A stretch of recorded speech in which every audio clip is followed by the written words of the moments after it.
Welcome. Do you swear to tell the truth, the whole truth, and nothing but the truth? I sure do. Thank you. Yes. My name is Vonnie Allen. I was born and raised in Amherst, Nova Scotia. I left Amherst and moved to Moncton, New Brunswick, only long enough to get my RN diploma and begin my nursing career. In April of 1987, I moved back to Amherst with my then husband and began working at Highland View Regional Hospital. In February of '88, upon returning from my 2.5-month maternity leave, I was given casual employment on the maternity unit.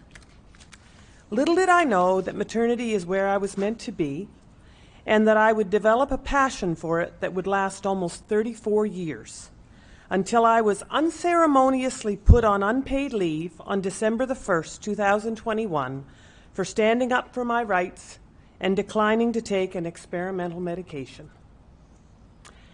I am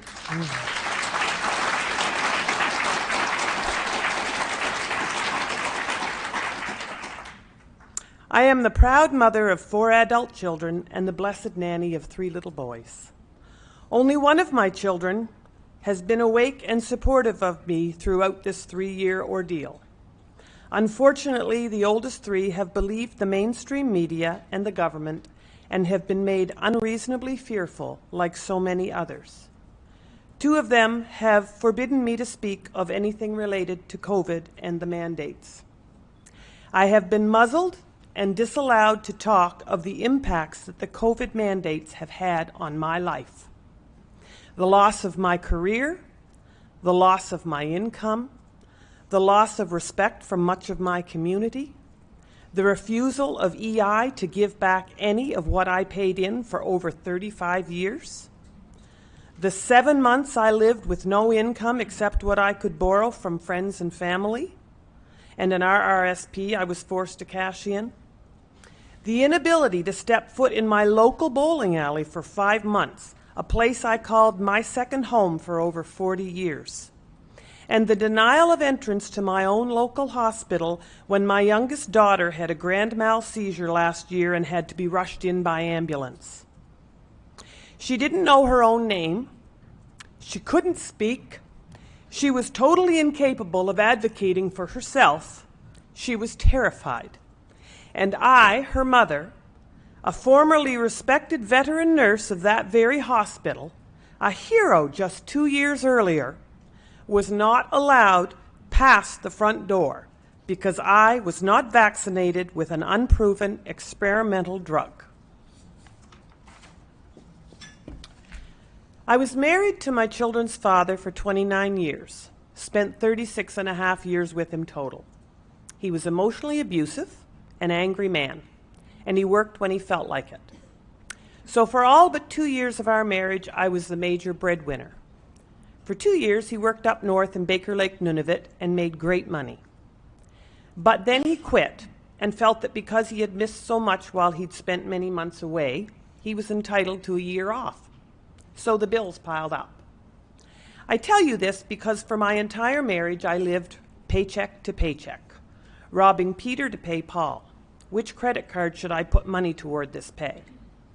When I left him in 2016, I took on all of our accumulated debt, $55,000, in return for him not demanding spousal support. I got a consumer proposal, and I paid off our debt as well as my vehicle. Times were still tough for me for a few years, but then they were both paid off, and for the first time in my life, I had money. I could buy groceries without worrying. I could give money to my kids when they needed it. I could give them each $200 or $300 at Christmas time to help them out. I could go on vacation or rent a cottage in the summer, and I could actually save money. Life was good. Fast forward to 2021.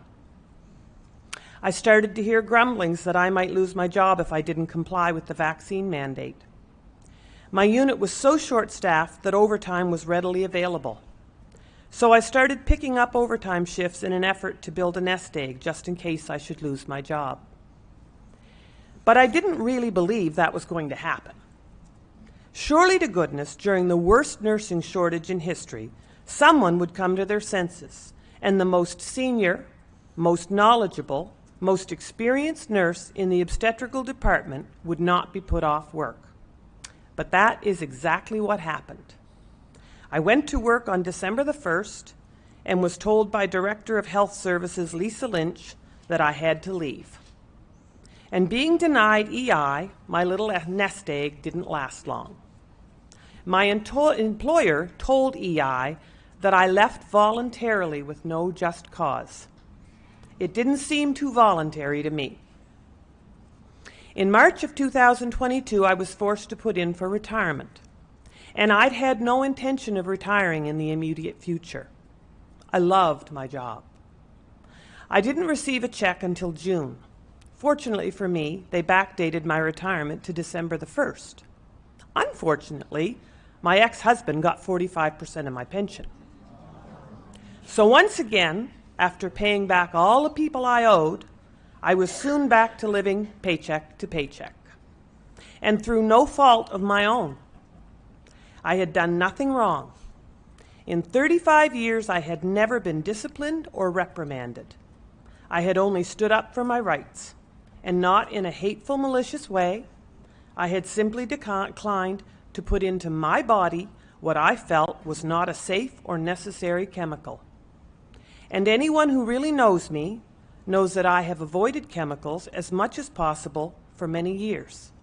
So this wasn't a new radical stance for me. It was totally in keeping with my natural lifestyle. I was devastated to lose my job. I loved nursing. My dad used to tell me that when I was a little girl, I always wanted to be a nurse and a mother. So I was a happy woman.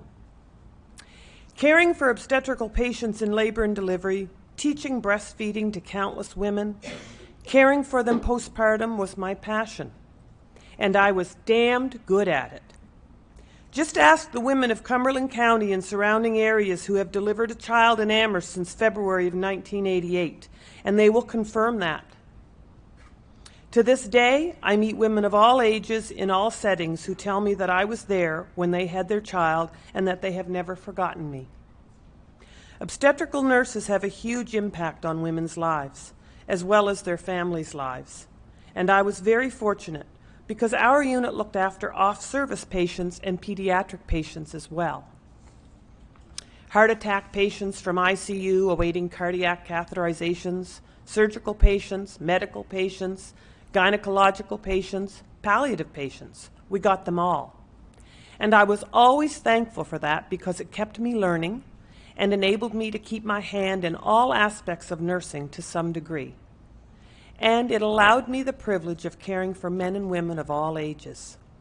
So nursing was my passion, and though I had done nothing wrong, I was no longer allowed to do it. And that brings me to my coworkers. How I loved my coworkers. And I can safely say that the majority of them loved me, and they depended on me.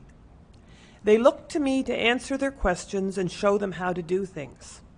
They came to me to start IVs because I was the expert. They came to me for my advice because I was the only one on my unit with 35 years of knowledge and experience. I hadn't seen it all, but I had seen and been involved in most of it. Labor and delivery nursing involves looking after two patients, and one of them can't be seen. It's an art, a talent, a gut feeling, a skill. And it's not a skill that one develops overnight. It requires knowledge, but it also requires experience.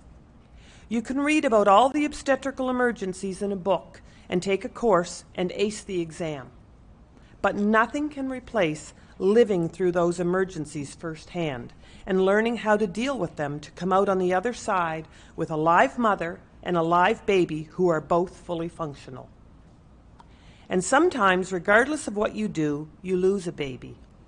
I have experienced that firsthand with my first pregnancy, culminating in a stillbirth.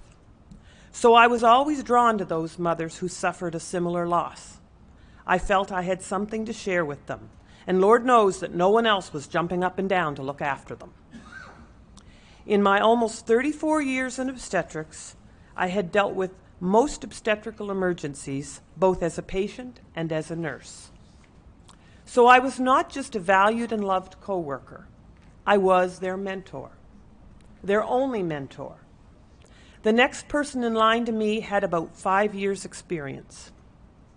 One coworker had worked in obstetrics with me many years before, but had actually left nursing altogether for several years. So upon returning, she had forgotten a lot of what she had known and had also lost her confidence. And confidence is important. Knowing what you know. Not being cocky, but confident. It is knowledge and confidence that allows you to stand up. To stand up for your patients and be their advocate. To stand up to the doctors when you don't agree with their approach or treatment. To stand up for yourself and your coworkers when management is putting you and them into unsafe working situations. And I did that for my patients and my coworkers. I stood up for them. And I stood up for myself, which is why I don't have a career anymore.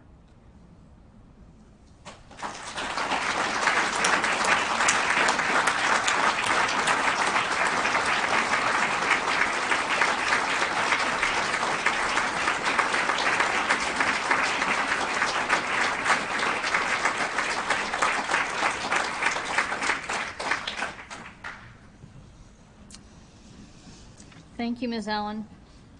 I'm going to follow up with some questions. I think you've touched on everything that that I could think of for your personal situation, and you've described in a very heartfelt way the impact on you personally. I do want to spend some time with you since you spent so long in the Cumberland region practicing nursing. I wanted to talk to you generally about the healthcare system there in and around the time of the pandemic. Yeah.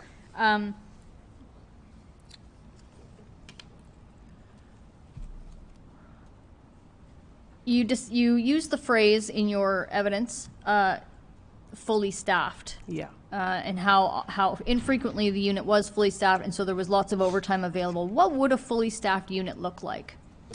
So full staffing on my unit was considered to be 2 RNs and 1 LPN around the clock. In the year before I left, full staffing was in place probably about 60% of the time. Often we were staffed with 1 RN and 1 LPN. If we were lucky, we had 1 RN and 2 LPNs. Our LPNs were good.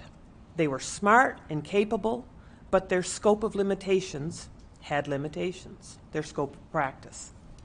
LPNs are not permitted to be the labor and delivery nurse.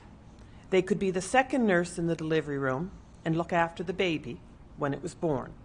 And they could initiate a resuscitation if it was necessary.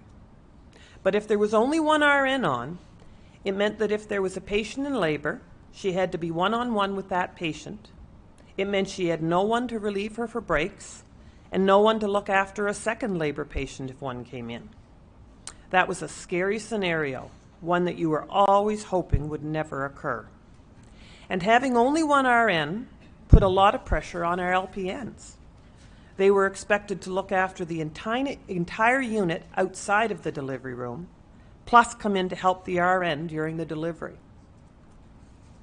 So if we couldn't staff with 2 RNs, we always tried to have 2 LPNs with our 1 RN. More bodies was preferred. LPNs were more likely to pick up extra shifts if I was the RN on that shift, because they had confidence in my knowledge and ability to keep my cool and handle whatever situation came up.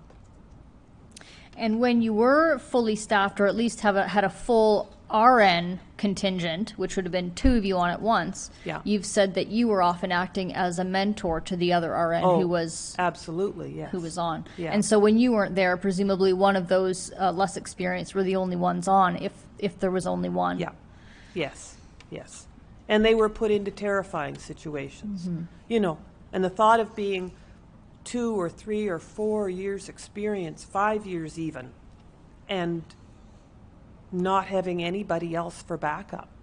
It's terrifying. My understanding from speaking with you earlier was that in the context of this short staffing, from March to September, your obstetrics unit was actually closed. Sorry, from March to September 2020. Is that right? Yes. your obstetrics unit was closed. Yeah. What was the reason, to the best of your knowledge, for that closure? We were closed from March 27th to September of 2020. We were told it was because we were already so short-staffed that if any of us got COVID, the unit would end up shutting down anyway. So we were rerouted to other areas in the hospital, most often medical, but sometimes surgical or ICU or emerge. And during those 5 months, bed occupancy was down drastically. There were no COVID cases in the hospital. There were very few patients in the hospital. Medical had 38 to 39 beds, and they might have 20 beds occupied. The ER generally had very few patients during a shift. Often the nurses were sitting around behind the desk chatting because they had no patients. And the majority of patients on medical were patients with dementia awaiting placement. And I have to speak on their behalf. Here we were in our black and white uniforms with masks on. They were already confused. They could never get familiar with anyone because we all looked generally the same. The mask muffled our voices and hid our facial expressions and kept them from reading our lips, when most of them had some degree of deafness. I would often stand across the room from them, pull my mask down so that they could see that I was a human being, and talk to them in a raised voice so they could read my lips.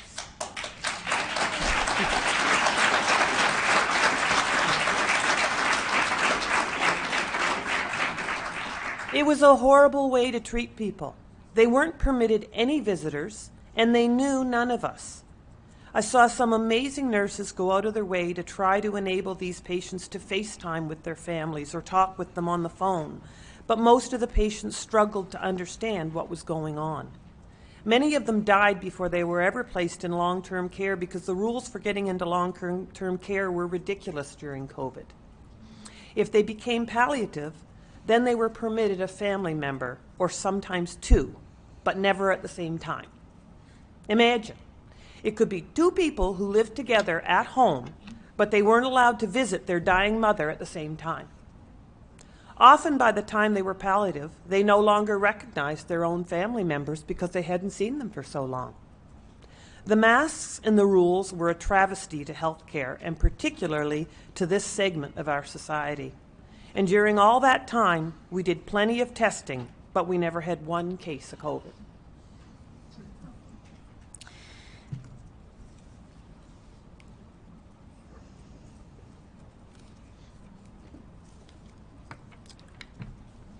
Given in the context of the government messaging about how unsafe an unvaccinated nurse would be to their patients,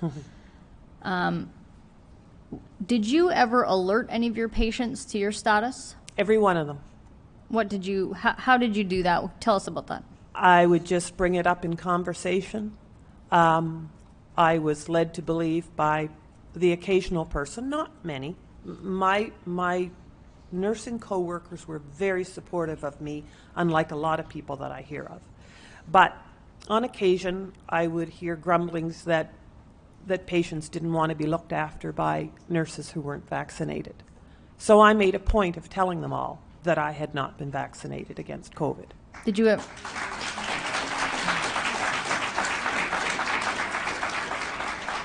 I never once had a single patient respond in a negative way. I never had one of them ever ask to have another nurse.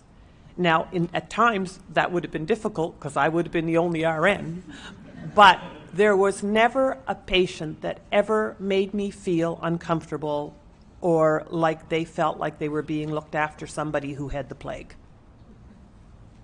Okay. Those are all of my questions. I'll defer to the panel for any questions.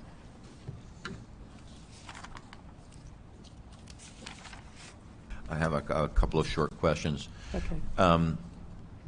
Were you the only one in your health community that was affected like this, that were let go? In my hospital, I was the only RN.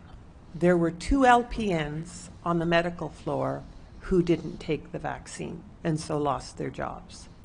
I have no way of knowing how many other people in my hospital in other departments, or how many other people in, say, nursing homes in the community didn't take the shot. Who's that? Yeah. Yes! You had also said that the unit was closed down between March and December of... March and September. September through 2020, and the reason given was that if they lost one nurse, they couldn't operate. Yeah. So my question is, when they lost you, how did they operate? Well, I can tell you, they're not a happy bunch. They were terrified when they started thinking that they might lose me. We would have staff meetings, and one of the girls would say, why aren't we going to talk about the elephant in the room here? Like, what are we going to do if Vonnie has to leave? What are we going to do about this? And our unit manager would respond by saying, well, you know, that's not really something that I have any information about. I can't really talk about that. And nobody was giving us any answers, and we just kept hoping beyond hope that it wouldn't happen.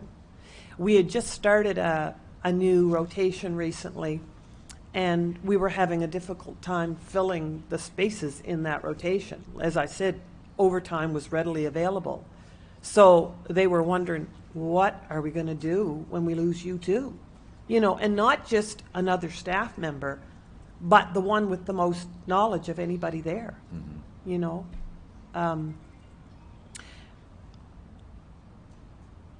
One of my coworkers messaged me last week, and I actually sent the message to Gail. She said, Vonnie, I'm still grieving the loss of you from our unit. She said, it's never been the same since you left. I feel like it was the beginning of the end for us. She said, it's not a good place to work anymore. It's not safe. And, you know, she said, it's, you know, it's just not right. You know, we're missing you badly.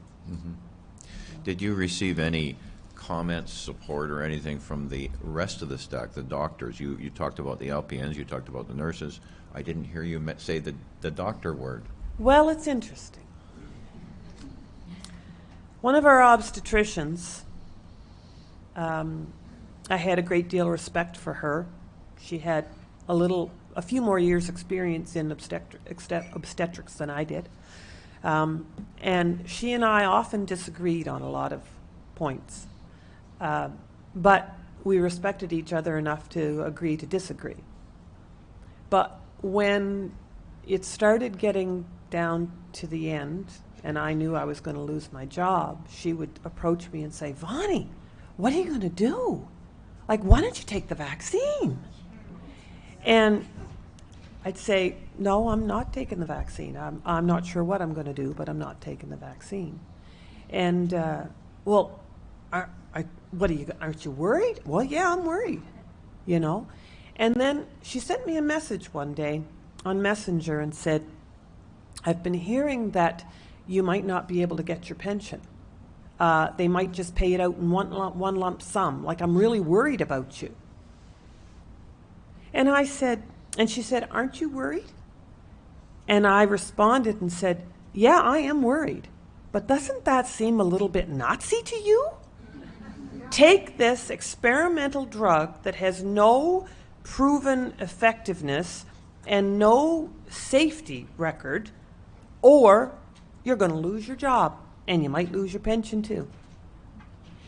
And she responded back by saying, no, that doesn't sound Nazi to me. No one's leading you to the death camp.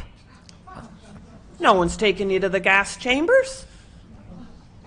And then she went on this big tangent about how important it was to take it. Nobody said it was 100% effective, but you need to take it to protect all those vulnerable people in society.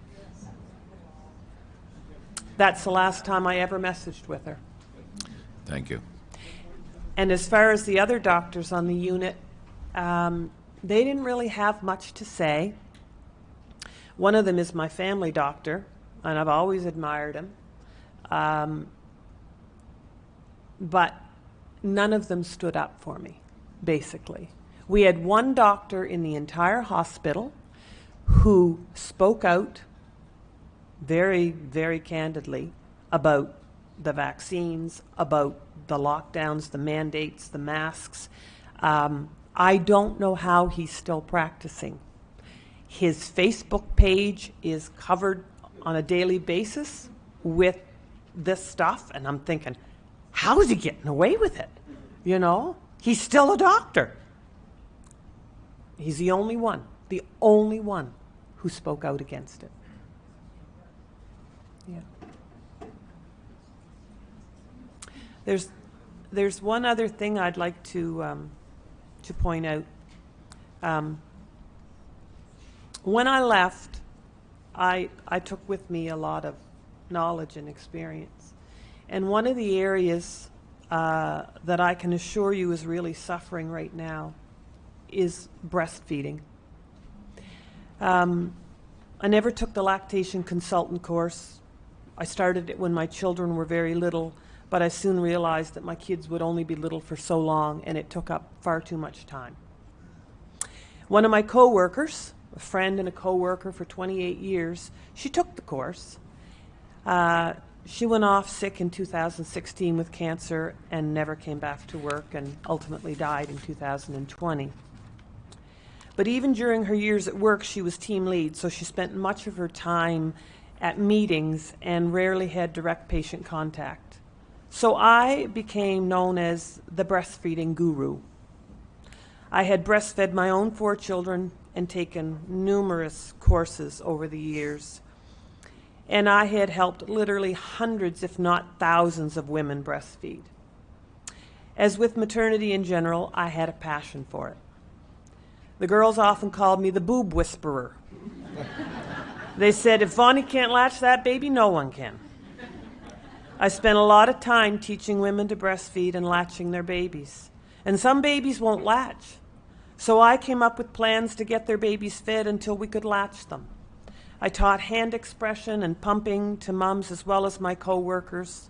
I hand expressed more women's breasts for colostrum than you could ever imagine, because it's something that women don't come naturally. They don't know how to do that naturally. I latched babies to mums who couldn't keep their eyes open and held the babies there while their mothers slept. I spent countless hours with both inpatients and outpatients trying to resolve breastfeeding issues. Latching problems, lack of supply problems, sore nipples, blocked ducts, oversupply problems, you name it. I was the solution finder. I had 2 colleagues, 2 of my LPN co-workers, who also had a passion for breastfeeding, and I was always so pleased if one of them was coming on after I'd spent my shift with a difficult breastfeeder. I knew that they would work just as hard as I had to try to help that woman have success. But they would usually come to me to confirm that what they were doing was right. We would discuss different tactics and ideas and brainstorm with each other. But I was the one with all of the years of knowledge and by far the most hands-on experience. So when I left, that was gone. You know, like the fact that they could just do this to us, and, you know, like, this is supposed to be about our health, all of these mandates, but none of it has been good for anybody's health.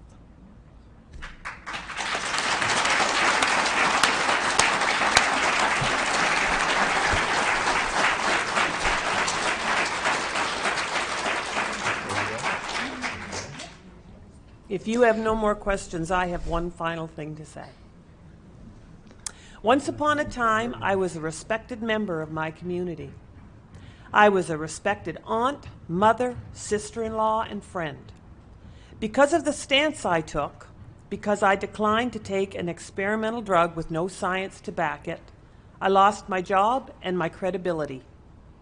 I've lost the respect of my oldest children, a niece, many of my friends. My sister-in-law has blocked me. I have been discriminated against and denied entrance to restaurants, theaters, my bowling alley, my friend's party. I was unable to go away on vacation with my 4 oldest girlfriends of over 40 years. I spent 35 years in a profession where I helped and cared for other people, but now I am not allowed to speak because my opinion no longer matters. I have been censored. Thank you, Ms. Allen.